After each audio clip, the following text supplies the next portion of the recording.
मेरे प्यारे दोस्तों, आप सभी का स्वागत है अपने चैनल खुरई दुनिया जीत में। आज हम आपके लिए लेकर आ चुके हैं कक्षा 6 विषय हिंदी 6 नवंबर को जो आपका पेपर होने वाला है। कक्षा 6 का अर्धवार्षिक परीक्षा 2023-24 कक्षा 6 हो 7 हो 8 हो, जो भी कक्षा के आपके छात्र हैं उनके पेपर हैं इस चैनल के माध्यम से उनको मिल जाएंगे।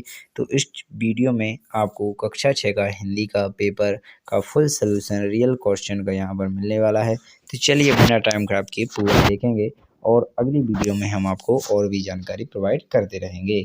और जितने पेपर और हैं उनका भी हम आपके लिए इसी चैनल पर पेपर अपलोड कर देंगे। तो सबसे पहले आपको यहाँ से वर्कशीट पर कार्य प्रारंभ करना है। तो यहाँ पर क्वेश्चन नंबर 1 से 10 तक की जो ऑब्जेक्टिव क्वेश्चन है वो आपको मिलेंगे। तो सबसे पहले आपको बता दें, इसको यहाँ पर पढ़ लेना है, इससे आपकी जो आगे क्वेश्चन होंगे वो कंप्लीट होंगे। तो आप इसे पढ़ लीजिएगा। चलिए आगे से यहाँ से आपके क्वेश्चन आंसर प्रारंभ होंगे। इसी को पढ़कर आप अगले क्वेश्चन इन सभी को हल कर सकते हैं। जैसे आपसे पहला क्वेश्चन यहाँ पर पूछा जाएगा, मिलकर काम करने से क्या होता है। तो यहाँ पर काम सफलता से पूरा होता है, यानी सरलता से पूरा हो जाता है। इसके बाद दूसरा क्वेश्चन रहेगा, बरसात शब्द का समानार्थी शब्द है। तो यहाँ पर वर्षा इसका राइट आंसर हो जाएगा। इसके बाद देखेंगे क्वेश्चन नंबर 3, तालाब लबालब भर गया वाक्य में विशेषण है। तो यहाँ पर लबालब इसका राइट आंसर हो जाएगा। तो इसके बाद क्वेश्चन नंबर 3 आपने कंप्लीट कर लिया। चलेंगे इसके बाद क्वेश्चन नंबर 4। तो यहाँ पर क्वेश्चन नंबर 4 थोड़ा जो लाइट ज़्यादा लग गई इसलिए कम दिख रहा होगा, तो इसे आप फोटो खींचने में गलती हो जाती है, ठीक है। तो यहाँ पर आप थोड़ा देख लीजिएगा। यहाँ पर मैं आपको पढ़कर सुना देता हूँ। श्री गणेश होना मुहावरे का अर्थ है, अर्थात काम शुरू करना। श्री गणेश होना का मतलब होता है काम शुरू होना। इसके बाद क्वेश्चन नंबर 5 देखेंगे, श्रमदान शब्द में प्रत्यय शब्द क्या होगा। तो इस प्रकार दान इसका राइट आंसर हो जाएगा। इसके बाद देखेंगे क्वेश्चन नंबर 5 के बाद क्वेश्चन नंबर 6। तो यहाँ पर एक पोस्टर को पढ़कर आपने 5 क्वेश्चन को कंप्लीट कर लिया। इसके बाद इस पोस्टर को पढ़ेंगे यहाँ से यहाँ तक, तो आपको क्वेश्चन नंबर 6 से 10 तक कंप्लीट करेंगे। तो यहाँ पर इसे पढ़ लीजिएगा। यहाँ से अब आपका क्वेश्चन नंबर 6 यहाँ पर दिया गया है, इसे कंप्लीट कर लीजिएगा। आप भी कर सकते हैं, फिर भी हम आपको बता देते हैं। इसके बाद क्वेश्चन नंबर 6 में पूछा गया है, सूचना में दिए गए शिविर के लिए कौन से व्यक्ति पंजीयन कराना चाहेंगे। तो यहाँ पर आँख संबंधी समस्याओं से ग्रस्त व्यक्ति। इस प्रकार क्वेश्चन नंबर 6 कंप्लीट हो जाता है। इसके बाद देखेंगे क्वेश्चन नंबर 7। क्वेश्चन नंबर 7 में आपसे पूछा गया है, शिविर का आयोजन क्यों किया गया। तो यहाँ पर लोगों की सेवा के लिए किया गया था। इसके बाद क्वेश्चन नंबर 8 देखेंगे। क्वेश्चन नंबर 8 में पूछा गया है, शिविर का आयोजन किसके द्वारा किया गया। तो यहाँ पर आपका डी ऑप्शन नंबर सही हो जाएगा, ग्राम पंचायत द्वारा कराया गया था। इसके बाद देखेंगे क्वेश्चन नंबर 9। तो ये रहा आपका क्वेश्चन नंबर 9।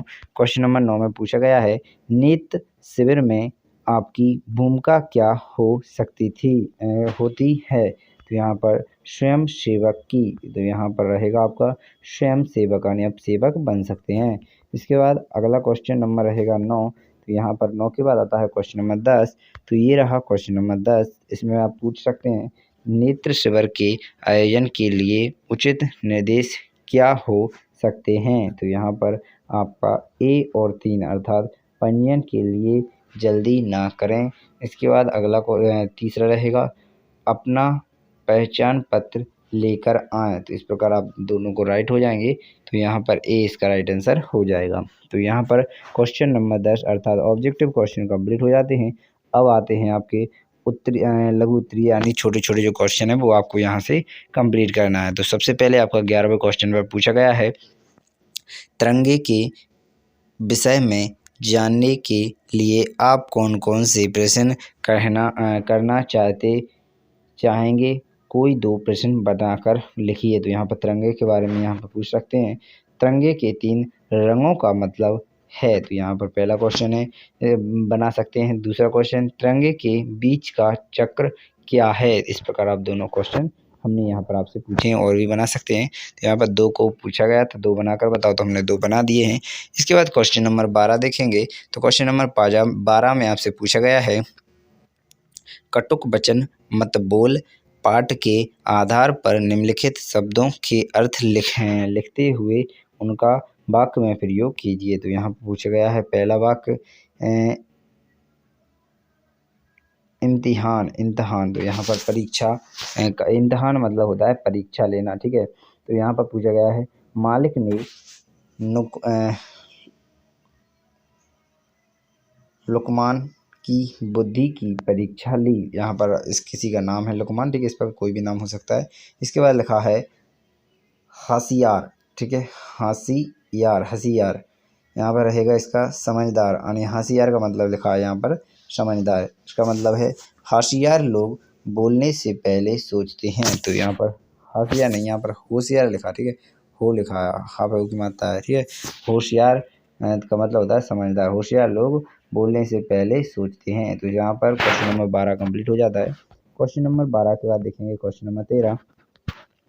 क्वेश्चन नंबर 13 में आपको यहाँ पर लिखा हुआ है निम्नलिखित पंक्तियों में तमस्वी की कौन कौन सी विशेषताएं बताई गई हैं, लिखिए। तो यहाँ पर पढ़ेंगे पहले।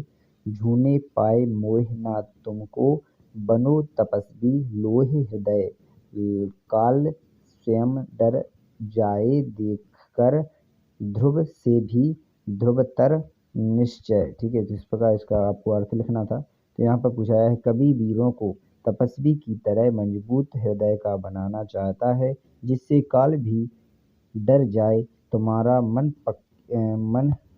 पक्के इरादों से भरा हो और अटल सोच से निश्चय पूर्ण हो। इस प्रकार आपका क्वेश्चन नंबर 13 कंप्लीट हो जाता है। इसके बाद देखेंगे अगला। तो यहाँ पर इसके बारे में आपको पढ़ लेना है, इसी से आपके क्वेश्चन आंसर प्रारंभ होंगे। ये 14वां क्वेश्चन इसी से बन जाएगा। तो यहाँ पर पूछा है गद्य में से कोई दो मुहावरे खोजकर अपना उनका अर्थ लिखिए। तो यहाँ पर नाक में दम करना यहाँ पर लिखा हुआ होगा, यहाँ पर ये लिखा है, कहीं पर लिखा हुआ नाजे लिखा है, नाक में दम करना। तो यहाँ पर इसका होता है परेशान करना। इसके बाद अगला एक और दिया गया है कान पकना। तो इसका मतलब होता है एक ही बात सुन सुन के परेशान हो जाना। तो इसका भी आपको यहाँ पर कहीं मिल जाएगा कान पकना। तो इसका भी मुहावरा आपको दिया गया है। आप इन सभी को अच्छी तरह से देख सकते हैं और समझ सकते हैं,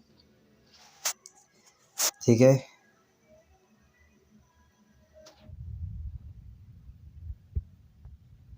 ठीक है, चलिए हाँ ढूंढ लीजिए अपने हिसाब से। यहाँ पर आपके दोनों पॉइंट लिख चुके हैं, दो आपने दो मुहावरे। चलिए क्वेश्चन नंबर आपका 14 कंप्लीट हो जाता है। क्वेश्चन नंबर 15 देखिए। गद्यांश में आए किन्हीं 8 संज्ञा शब्दों को छांट कर लिखिए। तो यहाँ पर नाक, कान, मुँह, बस्ती, घर, रुपया, पड़ोस, यहाँ पर औरत। इस प्रकार आपने 8 को लिख लिया है। दो आपके आप लिखे 8 ही बहुत है, ठीक है। तो इसके बाद देखेंगे क्वेश्चन नंबर 16। गद्यांश में आए विराम चिन्हों को खोज कर लिखिए। तो यहाँ पर पूर्ण विराम भी लिखा है, उदाहरण चिन्ह भी लिखा हुआ है, यहाँ पर उपविराम भी लगा हुआ है, प्रश्न वाक्य चिन्ह भी लगाया हुआ है। तो इस प्रकार आपका क्वेश्चन नंबर 16 कंप्लीट हो जाता है। इसके बाद देखेंगे क्वेश्चन नंबर 17। मेरी पत्नी अपने हृदय सागर के निर्मल आंसुओं को रोक ना सकी, तब तक मेरी मनस्थिति भी सामान्य हो गई थी। इस पंक्तियों का अर्थ करने अपने शब्दों में लिखिए। यहाँ पर पत्नी शीला के द्वारा अपने पति को भला बुरा कहने के बाद आत्मग्लानि पर वह स्वयं रो पड़ी, जिसे देखकर पति के मन में उठा क्रोध भी शांत पड़ गया। इस प्रकार क्वेश्चन नंबर 17 कंप्लीट हो जाता है। इसके बाद देखेंगे क्वेश्चन नंबर 18। निम्नलिखित शब्दों को जोड़कर नवीन शब्द बनाइए। तो यहाँ पर देह प्लस अवसान, तो इसका राइट आंसर हो जाएगा देहावसान। इसके बाद अलग दिया गया है विवाह प्लस उपरांत। तो इसका हो जाएगा विवाह उपरांत, ठीक है। इसके बाद देखेंगे तीसरा अल्प प्लस आयु। तो यहाँ पर अल्प आयु इसका हो जाएगा। इसके बाद मत प्लस अवलंबी। तो यहाँ पर मतावलंबी हो जाएगा। इस प्रकार आपका क्वेश्चन नंबर 18 कंप्लीट हो जाता है। चलिए क्वेश्चन नंबर 19 देख लेते हैं। तो क्वेश्चन नंबर 19 में यहाँ पर दिया गया है रहीम ने उत्तम प्रकृति और कुसंगत की बात किस दोहे में कही है, लिखिए। तो यहाँ पर इसका 19 का राइट आंसर हो जाएगा जो रहीम उत्तम प्रकृति का करी सकत कुसंग चंदन विष व्यपे नहीं लिपटे रहित भुजंग। इस प्रकार आपको क्वेश्चन नंबर 19 कंप्लीट हो जाएगा। इसके बाद देखेंगे क्वेश्चन नंबर 20। तो क्वेश्चन नंबर 20 में आपसे पूछा गया है, वसंत ऋतु के मोहक स्वरूप को प्राप्त करने के लिए आप क्या क्या उपाय करेंगे। तो यहाँ पर इसका राइट आंसर हो जाएगा, अधिक से अधिक वृक्ष लगाएंगे ताकि वातावरण में हरियाली बनी रहे व तापमान सम बना रहे। इस प्रकार क्वेश्चन नंबर 20 भी कंप्लीट हो जाता है। इसके बाद देखेंगे अगला क्वेश्चन नंबर, यहाँ पर दीर्घ उत्तरीय आ जाते हैं क्वेश्चन नंबर 21 से 24 तक के। तो यहाँ पर 21वां क्वेश्चन आपसे पूछा गया है, निम्नलिखित काव्य पंक्तियों का भावार्थ अपने शब्दों में लिखिए। तो यहाँ पर आओ प्यारे वीरों आओ, देश धर्म पर बल बल जाओ, एक साथ सब दे मिलकर गाओ, प्यारा भारत देश हमारा, झंडा ऊंचा रहे हमारा। इस प्रकार आप क्वेश्चन नंबर 21 की जो पंक्ति थी वो अपने पढ़ ली हैं। इसके बारे में आप यहाँ पर करेंगे कंप्लीट। तो यहाँ पर दिया गया है, प्रस्तुत पद्यांश में कवि भारत के वीरों के देश की आज़ादी के लिए अपने प्राणों के बलिदान बाजी लगाने कह रहा है।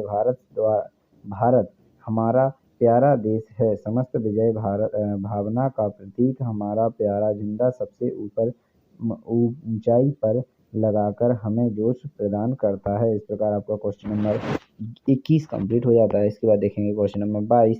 क्वेश्चन नंबर 22 में पूछा गया है, महारानी लक्ष्मीबाई के गुणों का वर्णन अपने शब्दों में कीजिए। तो इस प्रकार आपका राइट आंसर यहाँ पर आप देख सकते हैं, महारानी लक्ष्मीबाई आत्मविश्वासी, कर्तव्य परायण, स्वाभिमानी और धर्मनिरपेक्ष थे। ये बचपन से ही युद्ध कला में निपुण थी। इन्हें घुड़सवारी, तीरंदाजी और तलवारबाजी का अच्छा ज्ञान था। मात्र 23 साल की उम्र में इन्होंने अंग्रेजों से लोहा लेते हुए वीरगति पाई।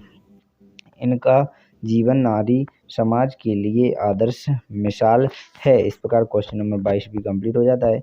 इसके बाद देखेंगे क्वेश्चन नंबर 23, वाणी के महत्व को अपने शब्दों में लिखिए। वाणी व्यक्तित्व का आभूषण है, वाणी से ही व्यक्ति की पहचान होती है। मधुर वाणी बोलने वाला हर किसी का ध्यान अपनी ओर सहज ही आकर्षित कर लेता है। बड़े से बड़ा काम वाणी के माधुर्य से आसानी से किया कराया जा सकता है। वार्तालाप की श्रेष्ठता मनुष्य को आदर्श का पात्र बनाती है। इस प्रकार आपका क्वेश्चन नंबर 23 भी कंप्लीट हो जाता है। इसके बाद देखेंगे क्वेश्चन नंबर 24 एवं इस पेपर का अंतिम क्वेश्चन। तो यहाँ पर क्वेश्चन नंबर 24 में पूछा गया है, समाज में स्वराज्यता का संदेश देने हेतु आप किस प्रकार के सेवा कार्य करेंगे, लिखिए। यहाँ पर लोगों को साफ सफाई के लिए प्रेरित करेंगे, ना गंदगी फैलाएंगे, ना फैलाने देंगे। लोगों को कूड़ेदान के इस्तेमाल के लिए प्रेरित करेंगे, ना गंदगी करेंगे, ना करने देंगे। नदियों के आसपास कचरा नहीं बहाने देंगे। लोगों को स्वयं एवं समाज को स्वच्छ बनाने के लिए प्रोत्साहित करेंगे। हम बदलेंगे युग बदलेगा के सिद्धांत पर लोगों को जागरूक करने का प्रयास करेंगे। इस प्रकार क्वेश्चन नंबर 24 आपका कंप्लीट हो जाता है। इसी क्रम में हम आपको जो कक्षा 6 का जो हिंदी का जो पेपर था 100% हमने आपके लिए कंप्लीट करा दिया है। चलेंगे इसके बाद अगले पेपर में हम आपसे फिर से मुलाकात करेंगे। जब तक के लिए आप सभी के लिए बहुत बहुत धन्यवाद। जय हिंद, जय भारत।